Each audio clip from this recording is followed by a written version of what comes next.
सद्गुरु साईनाथ महाराज की जय।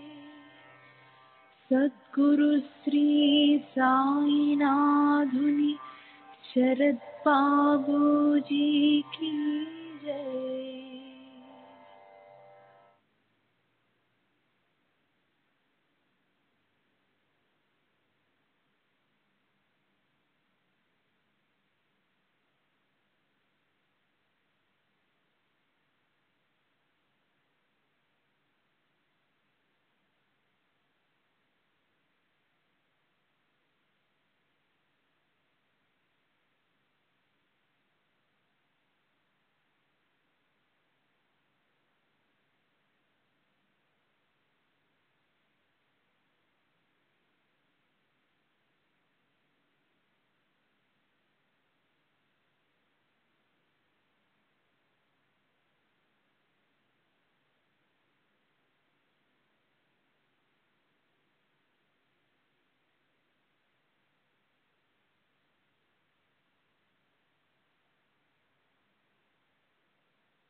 श्री सच्चिदानंद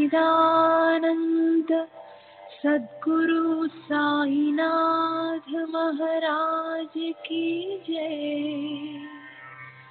सद्गुरु श्री साईनाथुनि शरद बाबूजी की जय।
श्री सच्चिदानंद सद्गुरु साईनाथ महाराज की जय। सद्गुरु श्री साईनाथ शरद बाबू जी की जय।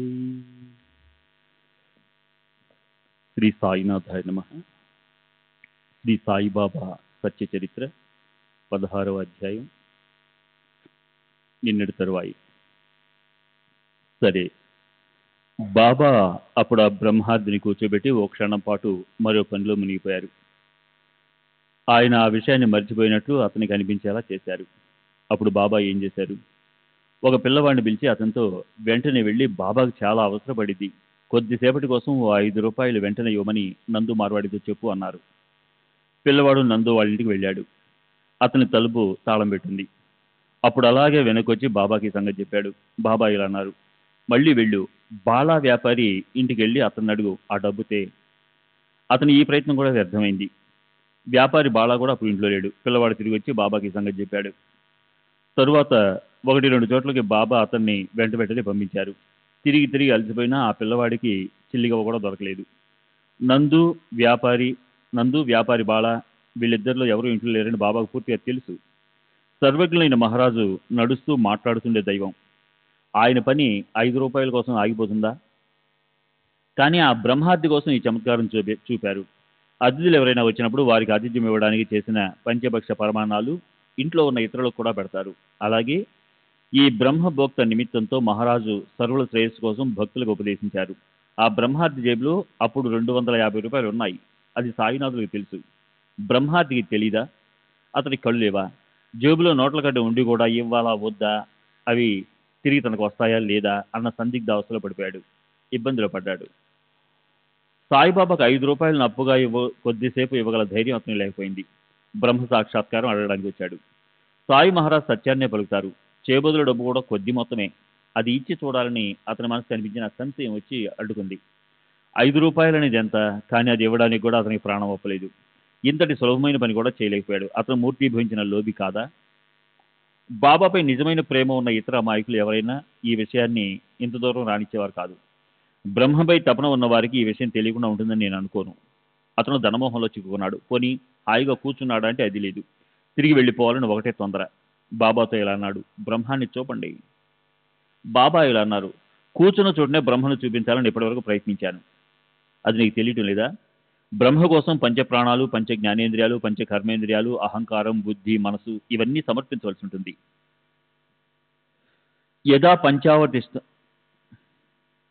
యదా పంచావనిష్టంతే జ్ఞానాన్ని మనసా సహా బుద్ధిశ్చన విచేష్టతి తామహు పరమాం గతిం. యోగాభ్యాసం చేసినప్పుడు మనస్సు సహా 5 ఇంద్రియాలు చక్కగా స్థిరమై బుద్ధి కూడా ఎటువంటి పనులు చేయక నిశ్చలంగా ఉండే ఆ స్థితిని యోగి జనులు పరమగతి అంటారు. యోగ సాధనలో దీన్ని సర్వశ్రేష్ఠ స్థితి అంటారు. బ్రహ్మజ్ఞానాన్ని లభింపజేయగల మార్గం చాలా కష్టంగా ఉంటుంది. అది అందరికీ ఒకేలా సులభంగా ఉండదు. మంచి సమయం వచ్చిందంటే అదృష్టవంతులకి బ్రహ్మజ్ఞానం ఒక్కసారిగా ప్రకటమై ప్రాప్తిస్తుంది. హిరణ్యగర్భ పదవి వరకు ఐహిక విషయాల్లో విరక్తితో ఉంటూ అనాసక్తిగా ఉండేవారే ఈ బ్రహ్మ విద్యను ప్రాప్తింపజేసుకోగల అధికారులు. దేహంలో కొంచెం కూడా వైరాగ్యం లేని వారికి ఎవరు ఎంతగా బ్రహ్మతత్వాన్ని ఉపదేశం చేసినప్పటికీ ఫలితం ఏముంటుంది? ఉత్తమాధికారులకి బ్రహ్మజ్ఞానం ఏమాత్రం అవరోధాలు లేకుండా సహజంగా ప్రాప్తిస్తుంది. కానీ మధ్యమాధికారులు నిరంతరం దృఢమైన పద్ధతితో మెల్లమెల్లగా వెళ్ళవలసి ఉంటుంది.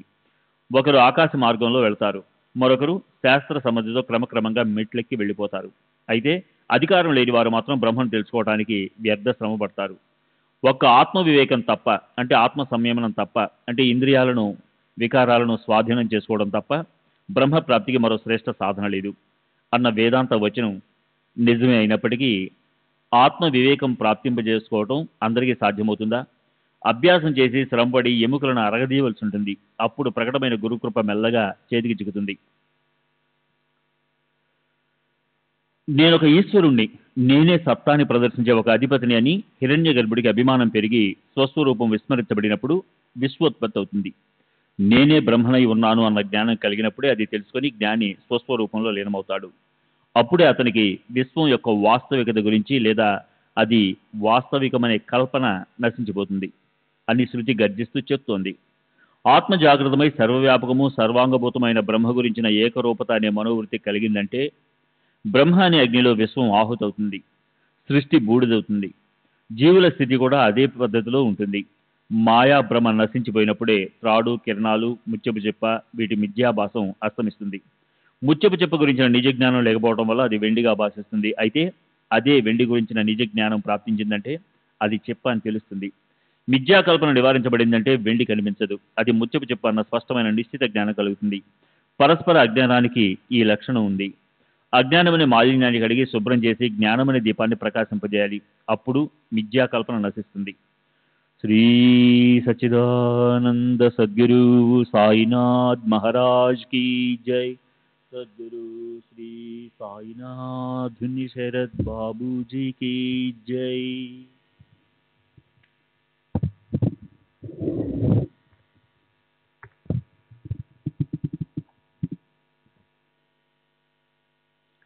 జనన మరణ బంధనం లేకపోతే అప్పుడు మోక్షం కోసం ఆత్మ సంయమానం ఎందుకు?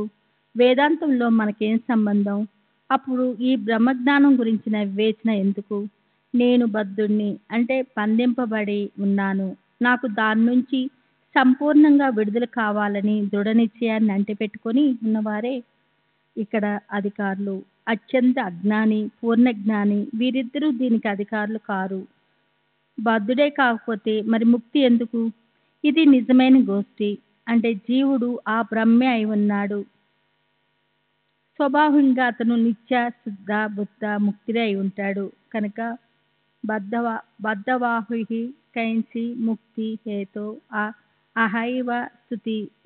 బద్ధత ముక్తత ఈ రెండు సహచర్యంతో ఉండే గుణాల మీద ఆధారపడి ఉంటాయి.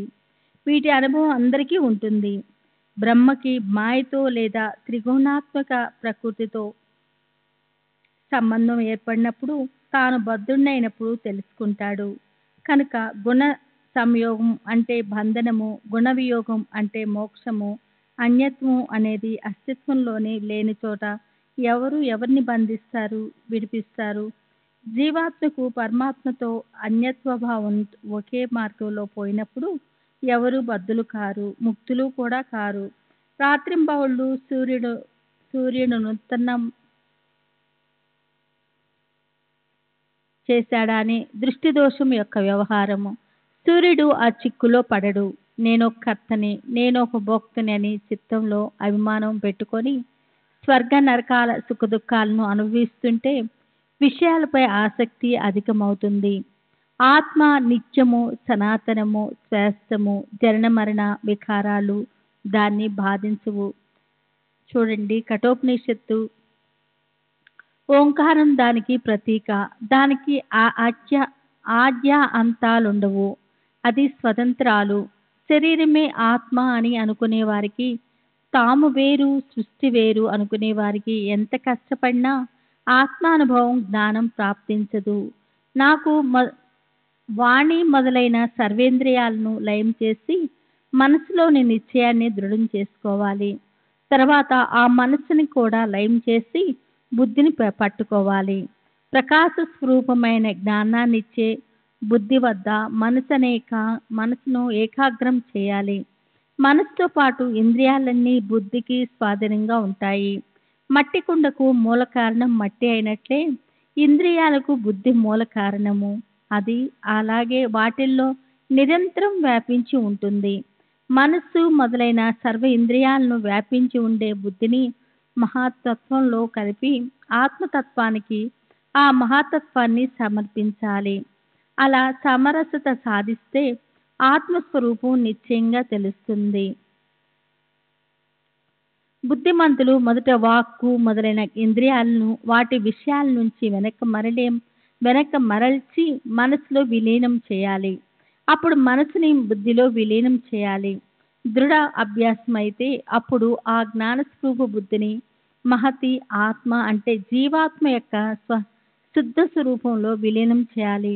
ఆ ప్రకారంగా మన నుంచి వేరుగా ఏ రకమైన వస్తు సత్తా చిహ్నాన్ని మిగిలి ఉండనీక, అంటే తనని శాంతి ఆత్మస్వరూప పరబ్రహ్మ పురుషోత్తముల్లో విలీనం చేసేయాలి.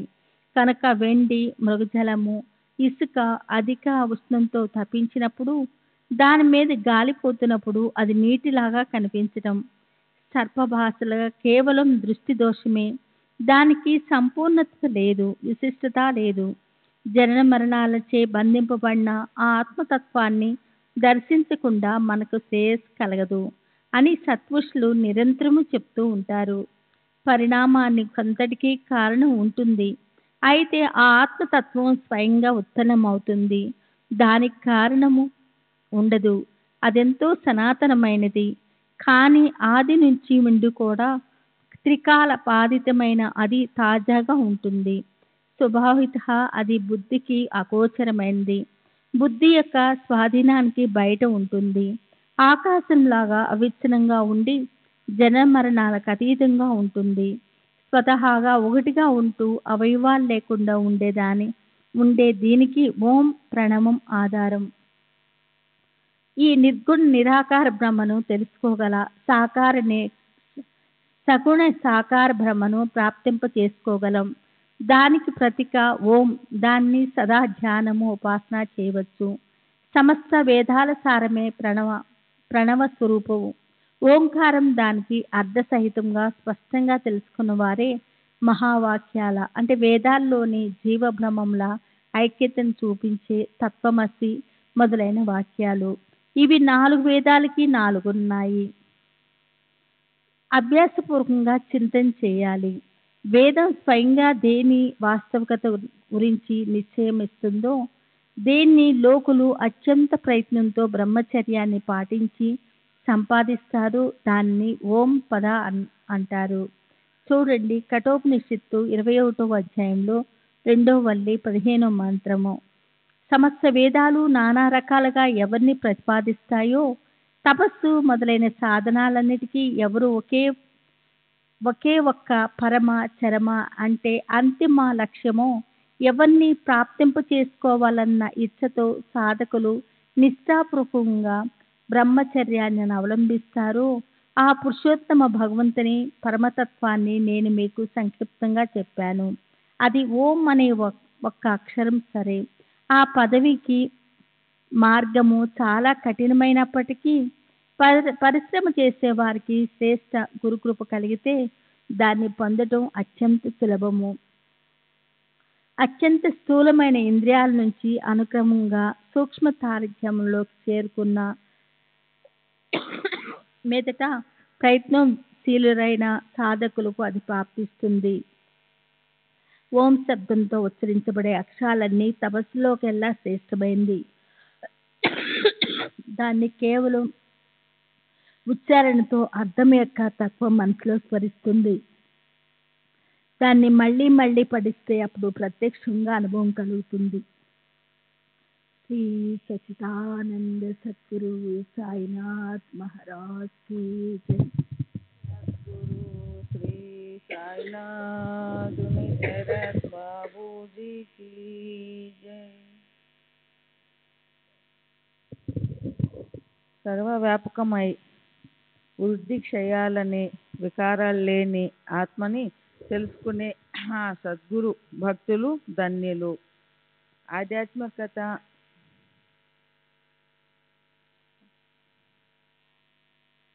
ఆదిభూత ఆది దైవం ఈ 3 రకాలైన దుఃఖాలచే పీడించబడే లోకులు ఈ అదృష్టాన్ని ఎలా అనుభవించగలరు?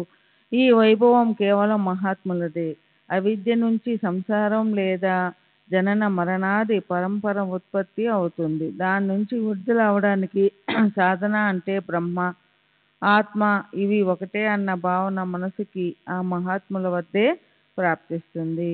మనసు విషయ సుఖాల గురించి ఆలోచించకుండా ఉంటూ అహం బ్రహ్మస్మి ఇతి వేదాల మహావాక్యాన్ని మళ్ళీ మళ్ళీ ఉచ్చరించడం వైపు బుద్ధి మళ్ళీ గురువు వచనాలు శాస్త్రాలు చెప్పిన సత్యాన్ని గురించి ఖచ్చితమైన నిశ్చయం కలిగి మనసుతో శరీరంతో కర్మలు చేసే ప్రవృత్తి మనసుతో సహా ఆగిపోయినప్పుడే ఆత్మతత్వం పూర్ణంగా తెలుస్తుంది. అప్పుడే సంపూర్ణము స్పష్టము అయిన జ్ఞానం ప్రాప్తిస్తుంది.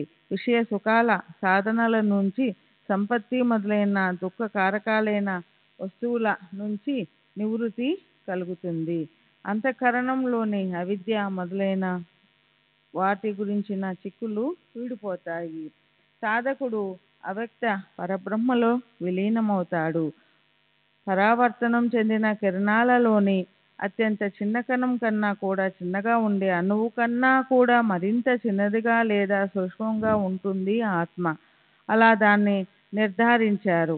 పెద్దవాటిల్లోకెల్లా పెద్దది బ్రహ్మాండం. కానీ ఆత్మ దానికన్నా పెద్దది అని కూడా నిర్ధారించారు. అయితే ఇవన్నీ పోల్చేందుకు చేసే ఊహలు. ఆత్మ నిశ్చయంగా ఈ ప్రమాణాలకు అతీతమైనది. అది సూక్ష్మతలో సూక్ష్మం కంటే సూక్ష్మము, మహత్తులో మహత్తు కంటే పెద్ద ఆకారంతోనూ ఉంటుంది. నామరూపాలకు ఉపాధులుంటాయి. ఆత్మ సదా పరిపూర్ణంగా ఉపాధి రహితంగా ఉంటుంది. దానికి జననం లేదు, మరణం లేదు, మూల కారణం కూడా లేదు. అది జన్మరాహిత్యము లేదా స్వయంభూ, నిరంతరం ఉండేది, ఎన్నటికీ నాశనం లేనిది, సనాతనమైనది. దాన్ని స్పష్టంగా సహజంగా తెలుసుకోవడం కష్టం. ఓంకార ప్రతీక అయిన బ్రహ్మయే దాని మూల స్వరూపము. వేదము, ఇతర శాస్త్రాలు, పురాణాలకు కూడా తెలుసుకోవడానికి కఠినమైనది. అది సరి సమానంగా అందరికీ సహజంగా ప్రాప్తిస్తుందా? దాన్ని నిశ్చయపూర్వకంగా తెలుసుకోలేక వేదం అలసిపోయింది. తాపసికులు వనవాసులైనారు. ఉపనిషత్తులు చేతులెత్తేశాయి. కానీ ఎవరికీ సరైన జ్ఞానం లభించలేదు. ఆ ఆత్మస్వరూపాన్ని శోధించడానికి, ఆత్మ పరమాత్మ ఒకటే అని తెలుసుకోవడానికి ఆచార్యులే కావాలి. తర్కం చేయడంలో ఎంతో నైపుణ్యం ఉన్న వారికే అక్కడ ప్రవేశం ఉండదు. ఇక ఇతరుల గొప్పతనం ఎంత? కేవలం వాద వివాదాలు చేసేవారికి అక్కడ చోటే లేదు. వాళ్ళు మనసు అనే గందరగోళపు సుడిగుండంలో గిరగిరా తిరుగుతారు. వేద శాస్త్రాలు, ఆచార్యులు వీరికి తప్ప ఇతరులకి స్వస్వరూపం తెలుసుకోగల స్థిరమైన బుద్ధి లేదు.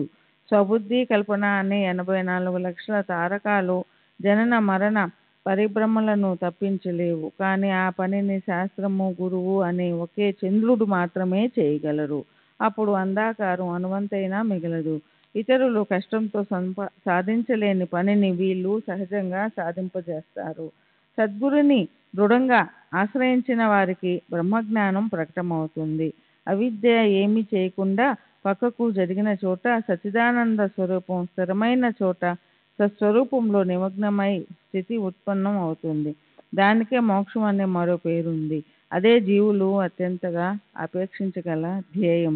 దానికోసం బ్రహ్మ అంటే పరమాత్మతో ఏకరూపులవడానికి ఆసక్తి, ఆత్మచింతనలో నిమగ్నమవడంలో ప్రీతి ఉన్న సాధకులు ఎంతో కష్టపడతారు. స్వస్వరూపంలో మనసు అస్థిరమైందంటే ఇంద్రియాలతో అనుభవింపజేయడానికి విషయాలు కల్లోలపడుతూ లేస్తాయి. స్వస్వరూపంలో మనసు స్థిరమైతే అవి క్షీణించిపోతాయి. స్వస్వరూపం నుంచి విముఖులైన వారి ఎదుట విషయాలు సదా నిలబడి ఉంటాయి. కానీ స్వస్వరూపం వైపు చూసేవారికి విషయాలు విముఖమవుతాయి. మోక్షాన్ని మాత్రమే కోరుకునేవారు, వేరే ఏ కోరికలను మనసులో పెట్టుకోని వారు, ఈ ఇహలోక పరలోకాల గురించి కొంచెం కూడా లోభం పెట్టుకోని వారే మోక్షానికి అధికారులు. ఇందులో ఒక్క లక్షణం తక్కువైనా వారు ముముక్షువులు కారని స్పష్టంగా తెలుసుకోవాలి. ఒంటికంటి అంధుడు 2 కళ్ళతో చూసేవాడిలా నటించినట్లుగానే ఆ ముముక్షువులు కేవలం నటిస్తారు. అహంకారం అణిగిపోనంత వరకు, లోభం లుప్తమవనంత వరకు, మనసు వాసనారహితంగా అవనంత వరకు బ్రహ్మజ్ఞానం మనసులో చక్కగా నాటుకోదు. దేహమే ఆత్మ అన్న బుద్ధే మానవుణ్ణి భ్రాంతిలో పడేస్తుంది. ఏ రకమైన వస్తువుల మీదనైనా ఆసక్తి ఉండడమే బంధనానికి కారణమవుతుంది. విషయాలను అనుభవించే విషయంలో ఊహోపఊహలు చేయడం, వాటిని గుర్తుపెట్టుకోవడం, వీటిని వదిలేస్తే బ్రహ్మజ్ఞానం లభిస్తుంది.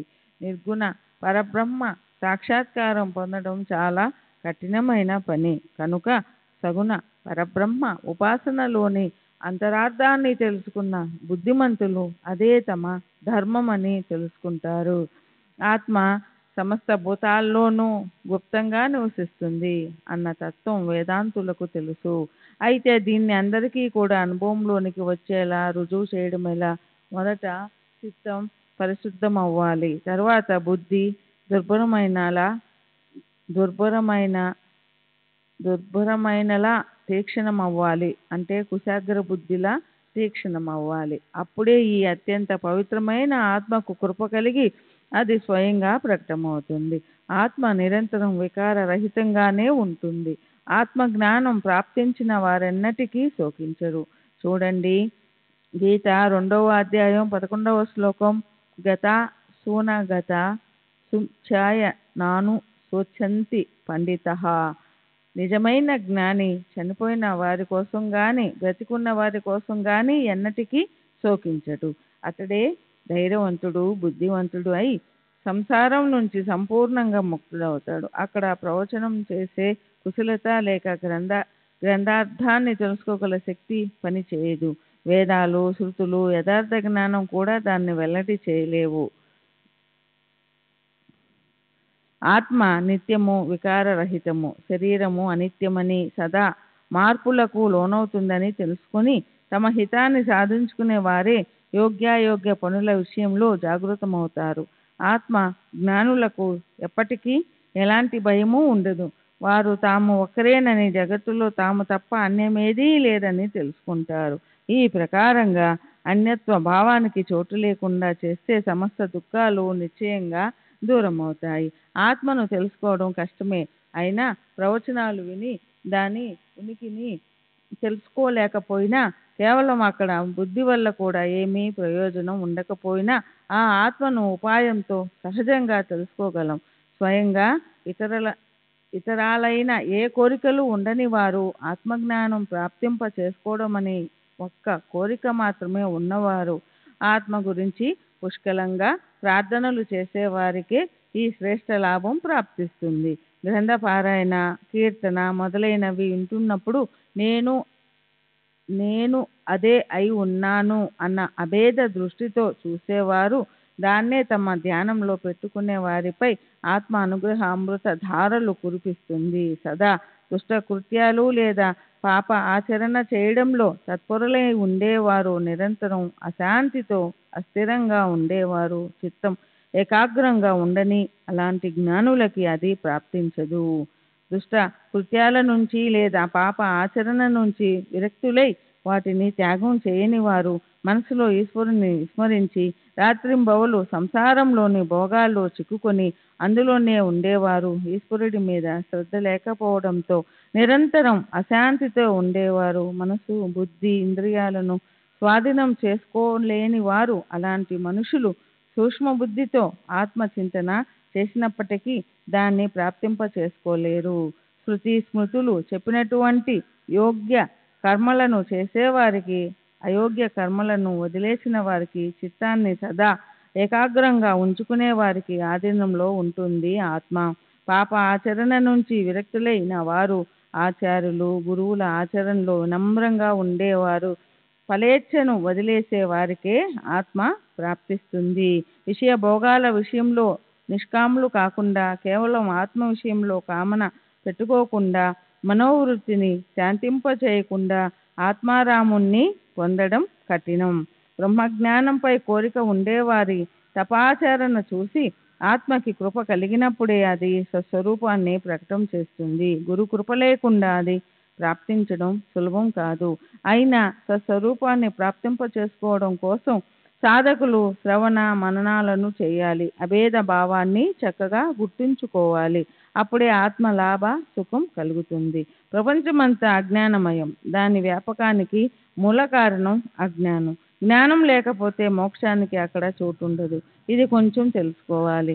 శాస్త్ర అనుభవానికి తర్కము, శోధక బుద్ధి కావాలి. జ్ఞానం మాత్రం సంసార లయం అయినప్పుడే ఉత్పన్నమవుతుంది. మరే విధంగానూ శృంగారం కాదు, మరే విధంగానూ సఖ్యం కాదు. గొప్ప సాధకులు గాని, నీచులు, పాపులు గాని జీవాత్మయే పరమాత్మ అని తెలుసుకుని వ్యవహరించే వారే నిజమైన గొప్ప పురుషులు. వారొక్కరికే ఆత్మ అభేదాత్మ అవుతుంది.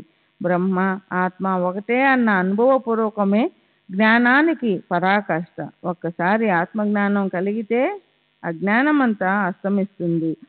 సంపూర్ణంగా ఆత్మజ్ఞానం కలిగితే అప్పుడు తెలుసుకోవడానికి ఏది మిగిలి ఉండదు. సాక్షాత్కారం వల్ల వారికి అరచేతిలోని వస్తువులాగా అన్నీ తెలిసిపోతాయి. వారికి ఆత్మ జ్ఞానఫల అంటే సంసారం నుంచి అఖండ నివృత్తి, పరమానందం వెంటనే ప్రాప్తిస్తాయి. మోక్షం అనే పర్వదినాలు ప్రాప్తిస్తాయి. శ్రీ సచ్చిదానంద సద్గురు సాయినాథ్ మహారాజ్ की जय. सद्गुरु श्री साईनाथ शरद बाबूजी की जय.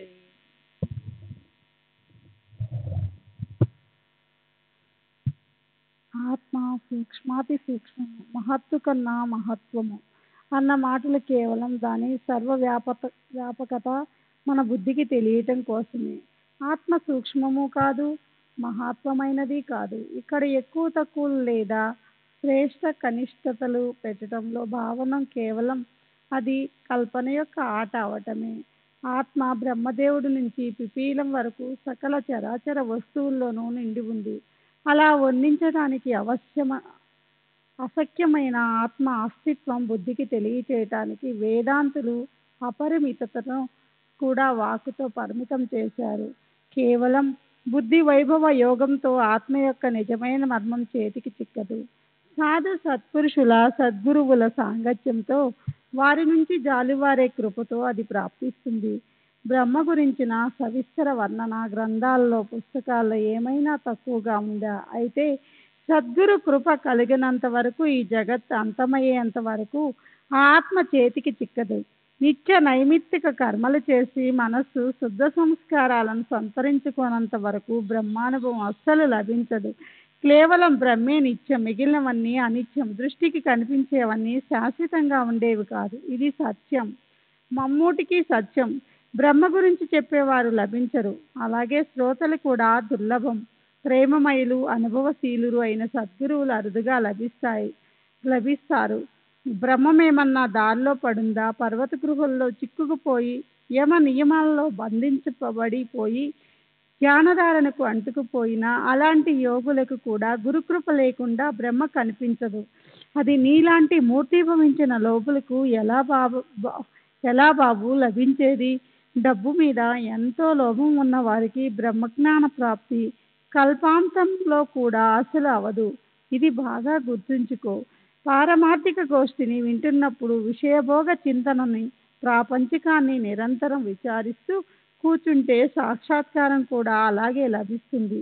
అంతఃకరణంలో మాలిన్యం, రాగ ద్వేషాది వికారాలు, విక్షేపాలు, భ్రమ లేదా మనసు చిక్కులు, ఆవరణ, ఆచ్ఛాదన లేక దుర్బోధత అనే 3 దోషాలుంటాయి. నిష్కామంగా కర్మలు చేసి మాలిన్యాన్ని నిర్మూలించుకోవాలి. ఉపాసనతో విక్షేపాన్ని కడిగివేయాలి. ఆ ప్రకారంగా స్వకర్మలు ఉపాసనలు చేసిన కర్త చిత్తానికి పరిపక్వత కలుగుతుంది. మల విక్షేపాలు నశించిపోయి కేవలం ఆవరణ మిగిలి ఉంటుంది. ఇదంతా అనర్థాల బీజం, ఆవరణం. జ్ఞానం ప్రకటమయ్యాక సూర్యోదయం అవ్వగానే అంధకారం నశించినట్లు అజ్ఞాన ఆవరణ నశిస్తుంది. సత్యము, జ్ఞానము, అనంతము మొదలైన లక్షణాలలో వేదాంతాల్లో నిష్ణాతులైన వారిచే వర్ణింపబడ ఈ బ్రహ్మ స్వస్వరూపంలో లీనమైన జ్ఞానుల వద్ద ప్రకాశిస్తుంది. కొద్ది అంధకారం, కొద్ది వెన్నెల ఉన్న మసక చీకట్లో ఒకానొక బాటసారి అరణ్యంలో నడుస్తూ ఆకులు కొమ్మలు లేని విరిగిపోయిన వృక్షం మొండెం చూసి దొంగ అనుకుని భయంతో అక్కడే దాక్కుంటాడు. అతనికి నేను ఒంటరిగా ఉన్నాను, నా దగ్గర డబ్బుంది, ఈ దొంగ దారిదోపిడి వాడిలా తిష్ట వేశాడు, ఇప్పుడేం చేయాలి? ప్రాణాలు నిలవవు అనిపిస్తుంది. అదే దూరం నుంచి దీప ప్రకాశం పడి ఆ మొండెం నిజస్వరూపం ప్రకటమవుతుంది. బాటసారి భయం నశించిపోతుంది. తనకు కలిగిన దొంగ అనే మిథ్యాభాసం అతనికి తెలుస్తుంది. సరే, బ్రహ్మప్రాప్తికయ్యే అవరోధాల గురించి శ్రోతలకు చెప్పాను. రాబోయే అధ్యాయంలో శ్రేయస్సును కోరుకునే వారికి శ్రేయస్సు స్వరూపాన్ని ప్రకటన చేస్తాను. హేమాత్ సాయి చరణాల వద్ద పొర్లిగింతలు పెడుతున్నాడు, నోటికొచ్చినట్లు వాగుతున్నాడు. సాయి కృప నాతో మాట్లాడించేదాన్ని భావికులు, అమాయకులు వింటారు. సర్వులకి శుభమస్తు. ఈ ప్రకారంగా సత్పురుషుల సజ్జనుల ప్రేరణ కలిగించి భక్త హేమాత్ పంతు రచించిన శ్రీ సాయి సమర్థుల సత్య చరిత్రలోని బ్రహ్మజ్ఞాన కథనం అనే పేరు గల 16వ అధ్యాయం ముగిసింది. శ్రీ సద్గురు సాయినాథార్పణమస్తు. శుభం భవతు. 17వ అధ్యాయం బ్రహ్మజ్ఞాన కథనం. 2. జగత్ ఉత్పత్తికి కారణము కారకమైన బ్రహ్మప్రాప్తి నిరూపణ. 2వ భాగం. శ్రీ గణేశునికి నమస్కారం, శ్రీ సరస్వతీదేవికి నమస్కారం, శ్రీ గురు మహారాజుకి నమస్కారం, శ్రీ కులదేవతకు నమస్కారం, శ్రీ సీతారామచంద్రులకు నమస్కారం, శ్రీ సద్గురు సాయినాథునికి నమస్కారం. ఈ అధ్యాయంలో శ్రేయము, ప్రేయము, వాటి లక్షణాల నిరూపణ చేస్తానని గడిచిన అధ్యాయంలో వాగ్దానం చేశాను. దాన్ని ఇప్పుడు విచారపూర్వకంగా వినండి. ప్రకాశము, అంధకారము, వీటి గుణధర్మాలను చూడటానికి ఒకదానికొకటి కలిసిన్నట్లు అవి ఒకదాని నుంచి మరొకటి భిన్నంగా ఉంటాయి.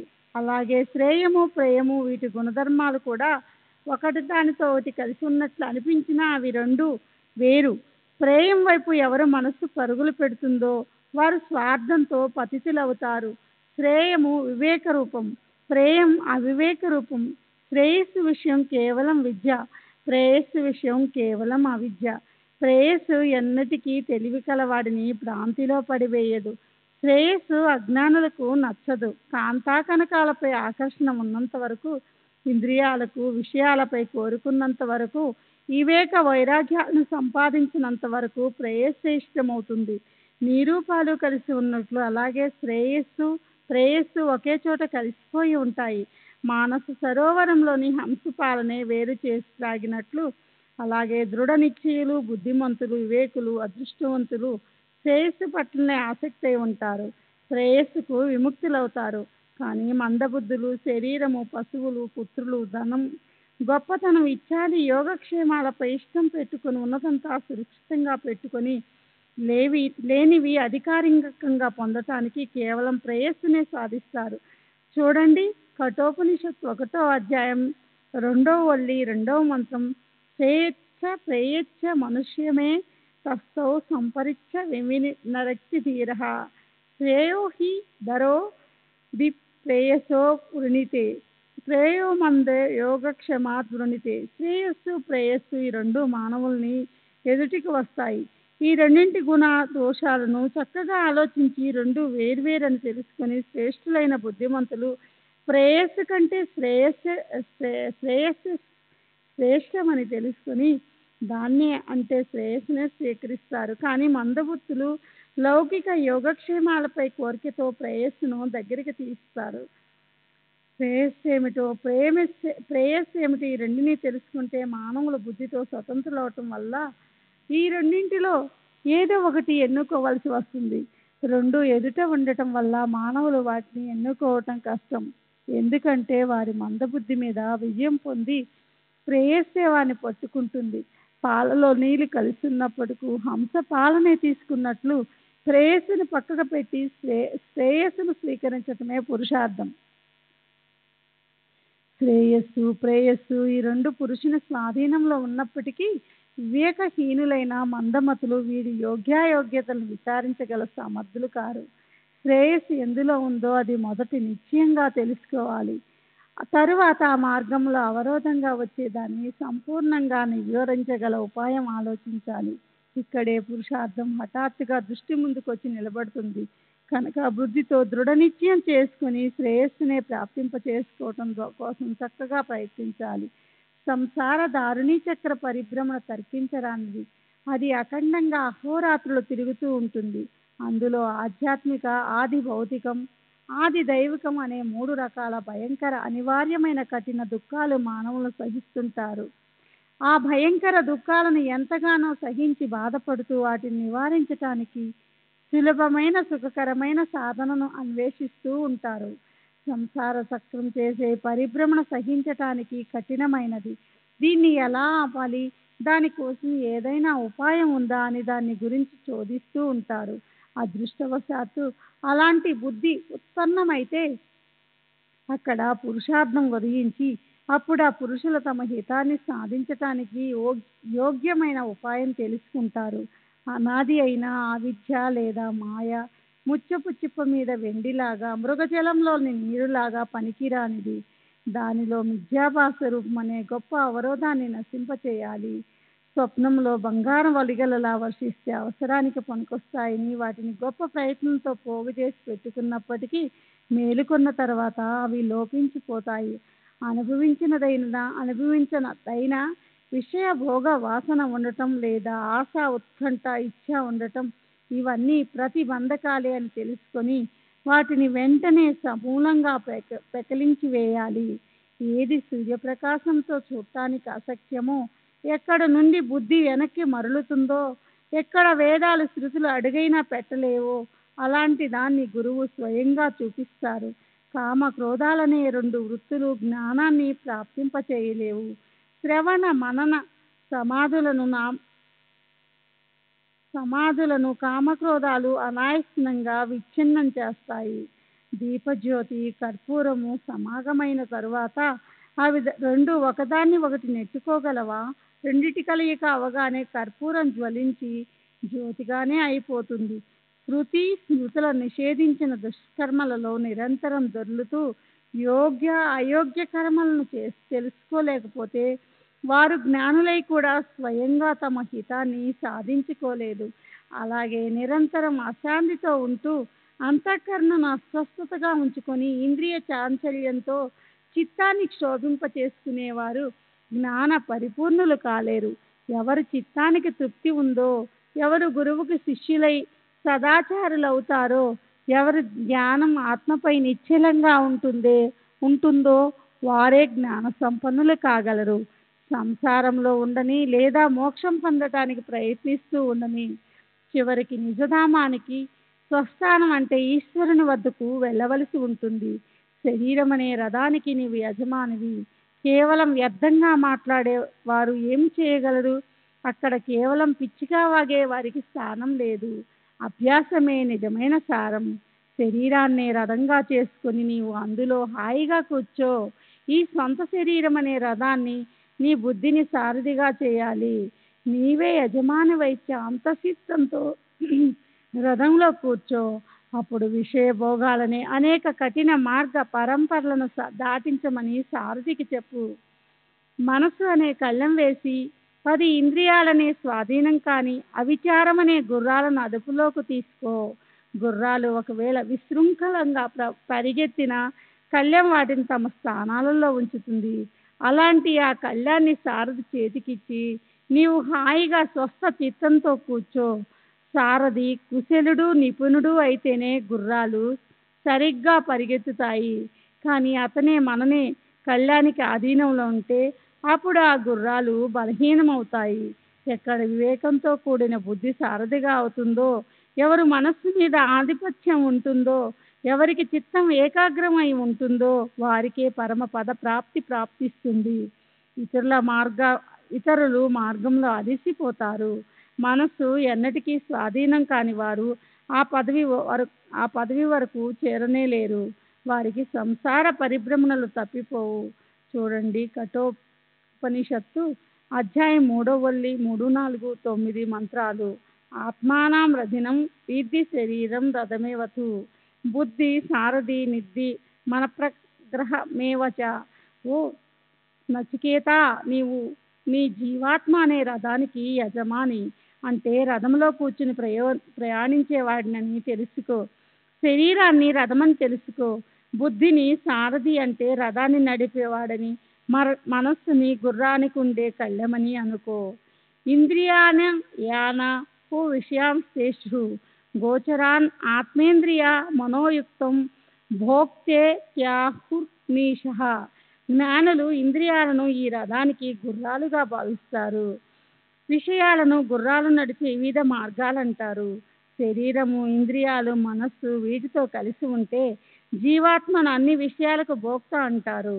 విజ్ఞాన సారథిరయస్తు మన ప్రగ్రహవాన్ నరః సాధ్వనః పరమోప్నోతి తద్విష్ణు పరమం పదం.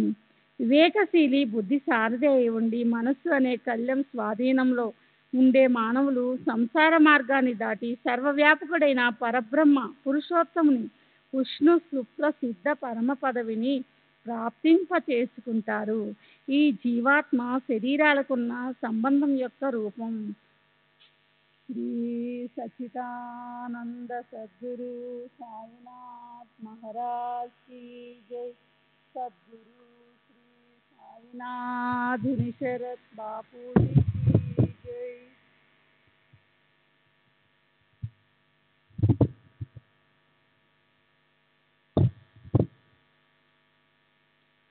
श्री सच्चिदानंद सद्गुरु साईनाथ महाराज की जय.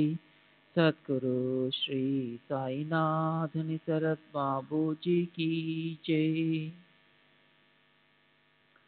వివేకశీల బుద్ధి సారథి అయి ఉండి మనసు అనే కళ్ళెం స్వాధీనంలో ఉండే మానవులు సంసార మార్గాన్ని దాటి సర్వవ్యాపకుడైన పరబ్రహ్మ పురుషోత్తముని సుప్రసిద్ధ పరమ పదవిని ప్రాప్తింప చేసుకుంటారు. ఈ జీవాత్మ శరీరాలకున్న సంబంధం యొక్క రూపకం ఆధ్యాత్మలో బాగా ప్రసిద్ధం. అలా ఆ గొప్ప పరమ పదవి తనంత తాను స్వయంగా అక్కడికక్కడ ప్రకటమవుతుంది. అది ఎక్కడుంది అన్న శంకను పోగొడుతుంది. ఇక్కడ తర్కవాదం, అనువాదము, ప్రవాదము, సంవాదము పనిచేయవు. ఇక్కడ ఈశ్వర కృప వల్లనే దాన్ని తెలుసుకోగలుగుతాం. వాద వివాదాలతో ఏమీ ఉపయోగం ఉండదు. అక్కడ తర్కం యొక్క చాతుర్యం పనిచేయదు. తర్కించే వారి బుద్ధి కుంటిపడుతుంది. అమాయకత్వమే సిద్ధిని పొందుతుంది. ఇదే ఇందులోని విశేషం. ఉత్తమ జ్ఞానానికి ఏది కారణమో ఆ మార్గం వేరుగా ఉంటుంది.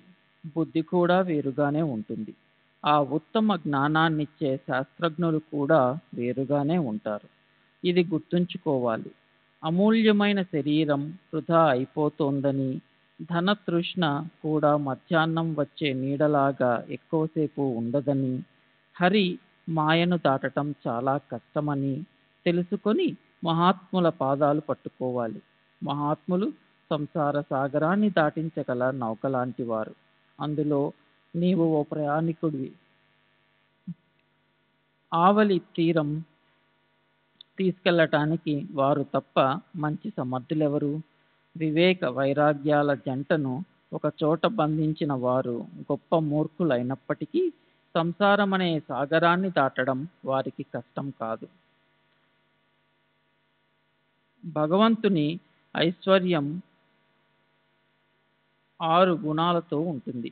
యశస్సు, శ్రీ, ఔదార్యం, కీర్తి, జ్ఞానం, వైరాగ్యం. చూడండి ఏకనాథ భాగవతం 31వ అధ్యాయం 350 ఓవి. అందులోని వైరాగ్యమే నిజంగా ముఖ్యమైన ఐశ్వర్యం. గొప్ప అదృష్టవంతులకే ఇది లభిస్తుంది, ఇతరులకి కాదు. శాస్త్రాలచే నిర్దేశించబడిన కర్మలు చేయకపోతే చిత్తశుద్ధి కలగదు. అప్పటి వరకు జ్ఞాన సంపాదన అవదు. కనుక జ్ఞాన ప్రాప్తికి మూల కారణం కర్మేనని తెలుసుకోవాలి. నిత్య నైమిత్తిక కర్మలు ఆచరించటంతో మనోమాలిన్యం కడుక్కుపోతుంది. ఈ ప్రకారంగా పరిశుద్ధమైన చిత్తంలో వివేక వైరాగ్యాలు ఉత్పన్నమై శమదమాదులనే బ్రహ్మజ్ఞానాన్ని ప్రాప్తింపజేయగల సాధన సంపత్తి. ఇవి కూడా 6. శమము అంటే మనోనిగ్రహం, దమం అంటే ఇంద్రియ నిగ్రహం, ఉపరతి అంటే బాహ్య వృత్తి నుంచి నివృత్తి లేదా విషయభోగాల పట్ల అరుచి, తితీక్ష అంటే దుఃఖ నివారణ కోసం ఏ ఉపాయాలు చేయకుండా దాని గురించి చింత, పశ్చాత్తాపం వ్యక్తం చేయకుండా దాన్ని సహించే శక్తి లభిస్తుంది. ఈ దేహంలో ఉన్నప్పుడే ముక్తి ప్రాప్తిస్తుంది. ఫలేచ్ఛను, సంకల్పాలని త్యజించి మనసుని ఏకాగ్రం చేసి సద్గురువుకి అనన్యంగా శరణు అన్న వారిని సద్గురువు అక్కున చేర్చుకుంటారు. ఇంద్రియాల బాహ్య ప్రవృత్తిని వదిలేసిన వారికి, అనన్య భావిక భక్తులకి ఆత్మజ్ఞానం లభించి వారు చతురులవుతారు. ఇతర ఉపాయాలు పనిచేయవు.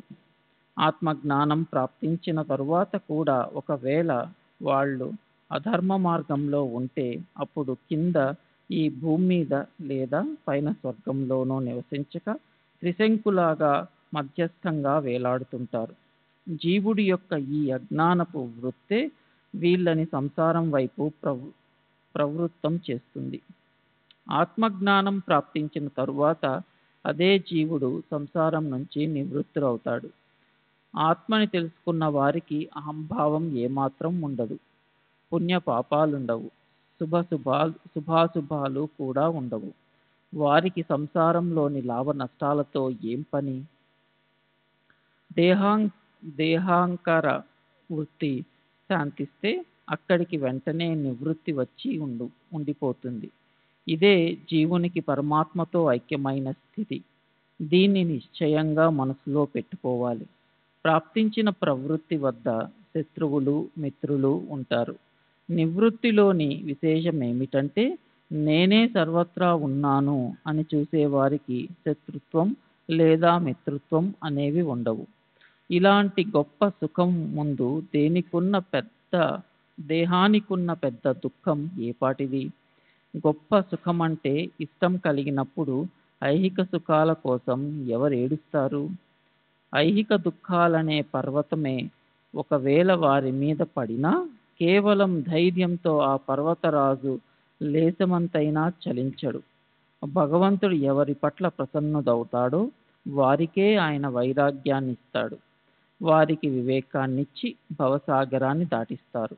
అద్దంలో ప్రతిఫలించే ముఖ ప్రతిబింబంలాగా ఆత్మ యొక్క స్పష్ట దర్శనాన్ని కోరుకున్న వారికి క్రింది అవని లేదా పైని బ్రహ్మలోకం తప్ప మరో చోటే ఉండదు. యజ్ఞం చేయటం వల్ల దేవతలు తృప్తి చెందితే పితృలోకం ప్రాప్తిస్తుంది. కర్మఫలాన్ని అనుభవించగల లాభం ప్రాప్తిస్తుంది, కానీ ఆత్మజ్ఞానం లభించదు. గంధర్వలోకం, మహర్లోకం, జనలోకం, తపోలోకం, సత్యలోకాల్లో ఆత్మదర్శనం ఎంతో అస్పష్టంగా ఉంటుంది. కనుక ఆత్మ దర్శనం పట్ల ఆసక్తులైన వారు భూలోకాన్నే పూర్తిగా కోరుకుంటారు. ఎందుకంటే అక్కడే చిత్తశుద్ధి ప్రతిబింబిస్తుంది.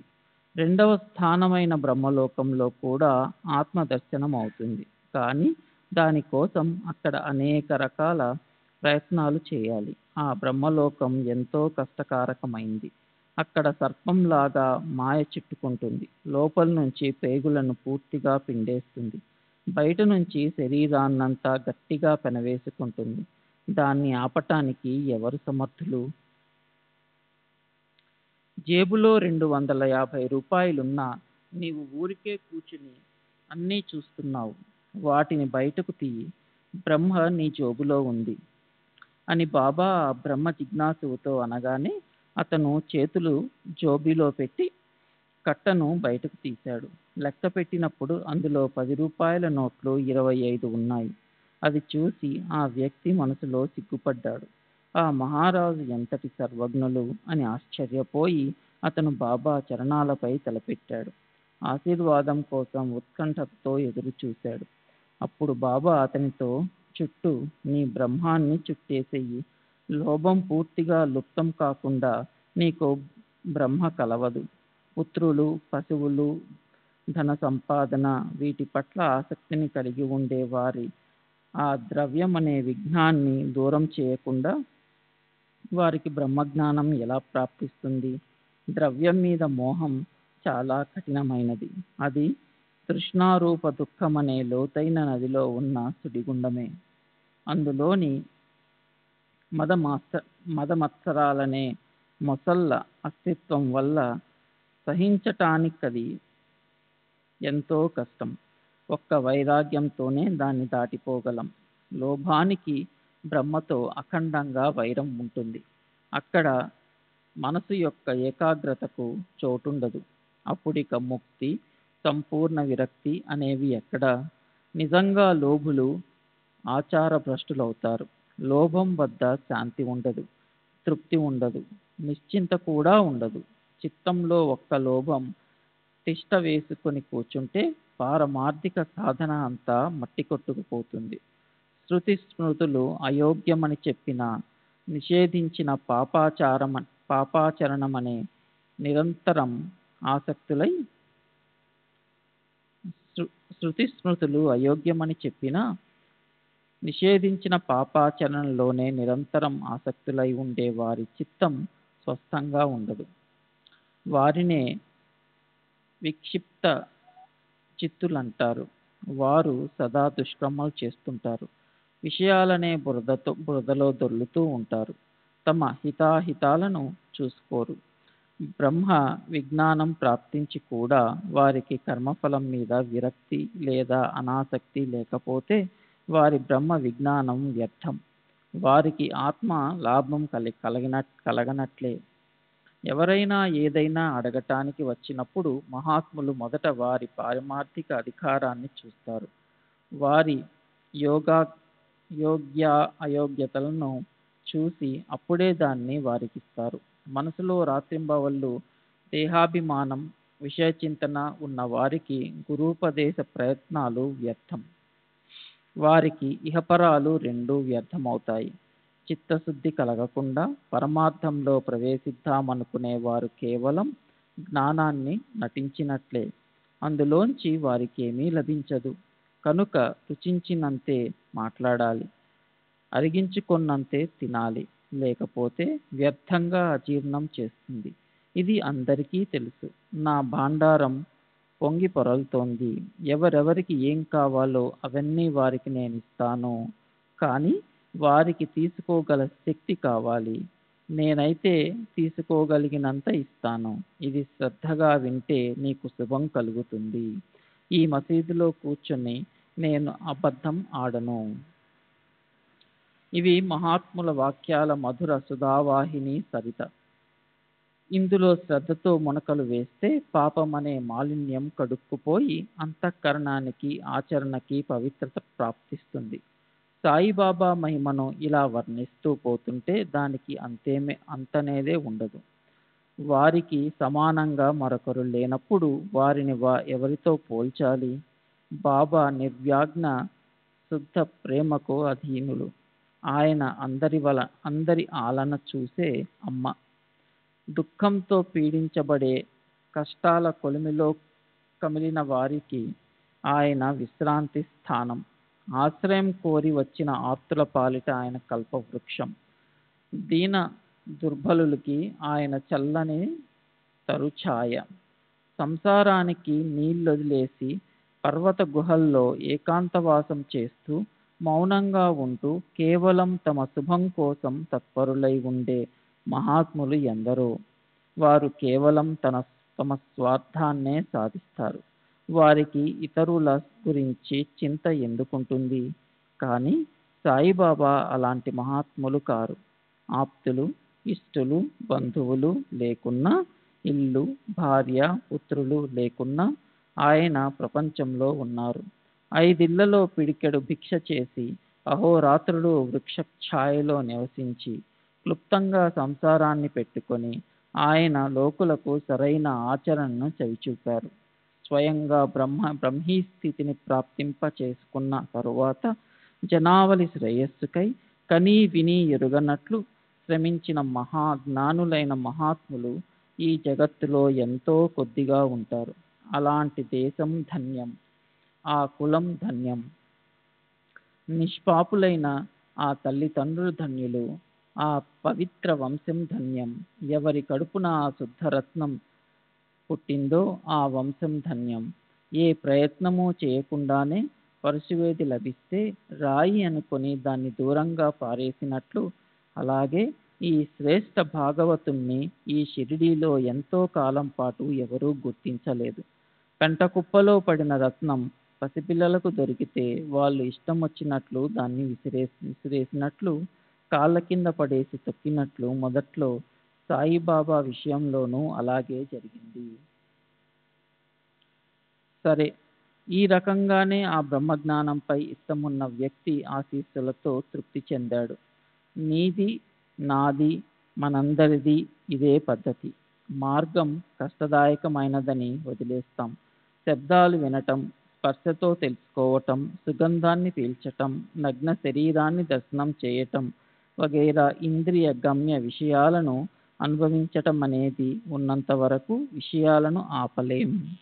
ఇంద్రియ నిగ్రహం అవ్వకుండా సహజంగా వచ్చే విషయ సుఖాల పట్ల విరక్తి కలగటం, అంతరాత్మ యొక్క ప్రత్యక్ష దర్శనం లేదా దాని యథార్థ జ్ఞానం కలగడం అసఖ్యం. మొదట ఈశనాలనన్నింటినీ త్యజించాలి. అప్పుడు సద్గురువుని అనన్యంగా శరణనాలి. అలా ఆ శ్రద్ధాయుక్త సాధకులే ఆత్మ సాక్షాత్కారానికి పాత్రులవుతారు. శ్రోత్రాది 5 ఇంద్రియాలు తమ విషయాలను వదిలేసినప్పుడు, మనస్సు సంకల్ప వికల్పాలను స్వయంగా వదిలేసినప్పుడు, ఈ ప్రకారంగా ప్రతి ఒక్క గోష్ఠి నుంచి విముక్తి చెందే అంతఃకరణలో బుద్ధి కూడా నిశ్చయించటమనే తన ప్రయత్నాలను ఆపేసినప్పుడు ఈ నిజమైన అత్యంత ఉత్కృష్ట అవస్థ అంటే మోక్షం కలుగుతుంది.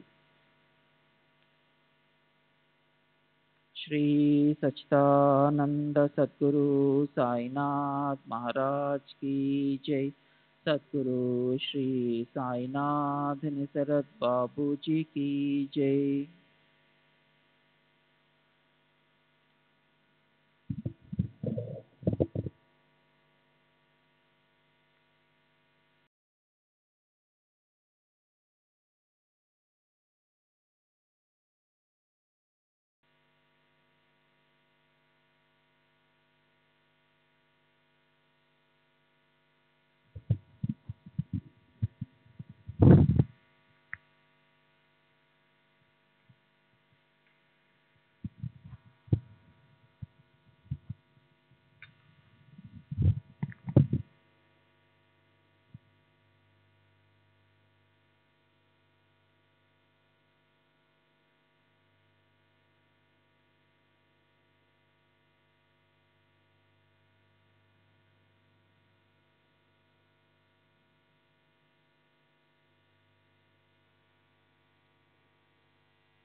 श्री सच्चिदानंद सद्गुरु साईनाथ महाराज की जय। सद्गुरु श्री साईनाथ शरद बाबू जी की जय। साई रहम नजर करना, बच्चों का पालन करना। साई रहम नजर करना, बच्चों का पालन करना। जाना तुमने जगत पसारा, सब ही झूठ जमाना। जाना तुमने जगत पसारा, सब ही झूठ जमाना। साई रहम नजर करना, बच्चों का पालन करना। साई रहम नजर करना, बच्चों का पालन करना। मैं अंधा हूँ बंदा आपका, मुझसे पद दिखलाना। मैं अंधा हूँ बंदा आपका, मुझसे पद दिखलाना। साई रहम नजर करना, बच्चों का पालन करना। साई रहम नजर करना, बच्चों का पालन करना। दास गणों कहे अब क्या बोलूं, थक गई मेरी रसना। दास गणों कहे अब क्या बोलूं, थक गई मेरी रसना। साई रहम नजर करना, बच्चों का पालन करना। साई रहम नजर करना, बच्चों का पालन करना। रहमो नजर करो अब मोरे साई, तुम दीना नहीं मुझे माँ बाप भाई। रहमो नजर करो मैं अंधा हूँ बंदा तुम्हारा। मैं अंधा हूँ बंदा तुम्हारा। मैं ना जानू, मैं ना जानू, मैं ना जानू अल्लाह इलाही। रहमो नजर करो, रहमो नजर करो अब मोरे साई। तुम दीना नहीं मुझे माँ बाप भाई। रहमो नजर करो काली जमाना मैंने गमाया। काली जमाना मैंने गमाया। साथी आखिर का, साथी आखिर का, साथी आखिर का तुम भी न कोई। रहमो नजर करो, रहमो नजर करो अब मोरे साई। तुम दीना नहीं मुझे माँ बाप भाई। रहमो नजर करो अपने मस्जिद का झाड़ू गणो है। अपने मस्जिद का झाड़ू गणो है। मालिक हमारे, मालिक हमारे, मालिक हमारे तुम बाबा साई। रहमो नजर करो, रहमो नजर करो अब मोरे साई। तुम दीना नहीं मुझे माँ बाप भाई। रहमो नजर करो। श्री सच्चिदानंद सद्गुरु साईनाथ महाराज की जय। सद्गुरु श्री साईनाथ शरद बाबू जी की जय।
श्री सच्चिदानंद सद्गुरु साईनाथ महाराज की जय। सद्गुरु श्री साईनाथुनि शरद बाबूजी की जय।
Sai